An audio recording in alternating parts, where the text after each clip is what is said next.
Hi friends, இந்த pudding பண்ணுறதுக்காக ஒரு பேன் வச்சு கொஞ்சமாக ஆயிலோ பட்டரோ ஸ்ப்ரெட் பண்ணிக்கோங்க. கட் பண்ணி வச்ச பிரெட் பீஸ் இதே மாதிரி 2 பக்கம் திருப்பி போட்டு ஃப்ரை பண்ணி எடுத்துக்கோங்க. இப்போ இதை எடுத்துகிட்டு ஓரமாக வச்சு 1/2 லிட்டர் பால் வந்து கொதிக்க விட்டுக்கோங்க. இந்த டைமில் 2 டேபிள் ஸ்பூன் வெனிலா கஸ்டர்ட் பவுடரில் கொஞ்சமாக பால் ஊற்றி நல்லா மிக்ஸ் பண்ணி வச்சுக்கோங்க. இப்போ பால் கொதிக்கிற டைமில் ஒரு 5 டேபிள் ஸ்பூன் சுகர் ஆட் பண்ணி நல்லா மிக்ஸ் பண்ணிக்கோங்க.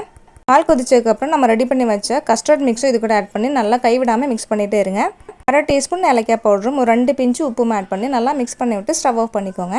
இப்போ ஒரு ட்ரே எடுத்து நம்ம ரோஸ்ட் பண்ணி வச்ச ப்ரெட் இதே மாதிரி அடுக்கி வச்சு அதுக்கு மேலே வந்து நம்ம ரெடி பண்ணி வச்ச கஸ்டர்ட் மில்க்கும் இந்த மாதிரி நல்லா ஊற்றி விட்டுக்கோங்க. அதுக்கப்புறம் நான் ஃப்ரெஷ் க்ரீமில் கொஞ்சம் சுகர் ஆட் பண்ணி நல்லா மிக்ஸ் பண்ணி விட்டு அது இது மேலே நல்லா ஸ்ப்ரெட் பண்ணி விட்டுக்கிறேன். இப்போ செகண்ட் லேயரில் நம்ம ரோஸ்ட் பண்ணாத எடுத்து வச்ச ப்ரெட் இதே மாதிரி செட் பண்ணி வச்சுக்கோங்க. அதுக்கப்புறம் நம்ம ரெடி பண்ணி வச்ச கஸ்டர்ட் மில்க் இதே மாதிரி ஸ்ப்ரெட் பண்ணி விட்டுக்கோங்க. பேலன்ஸ் ஃப்ரெஷ் க்ரீம் இதே மாதிரி ஸ்ப்ரெட் பண்ணி விட்டுக்கோங்க. உங்களுக்கு பிடிச்ச நட்ஸ் இதே மாதிரி டெக்கரேட் பண்ணி உடனே சாப்பிட்டுக்கலாம், இல்லைனா நீங்கள் 2 மணி நேரம் ஃப்ரீஸ் பண்ணி எடுத்து சாப்பிட்டுக்கலாம். அவ்வளோதாங்க. இந்த ரெசிபி பிடிச்சிருந்தா மறக்காம லைக் பண்ணுங்கள், ஷேர் பண்ணுங்கள், சப்ஸ்கிரைப் பண்ணுங்கள். Thank you friends.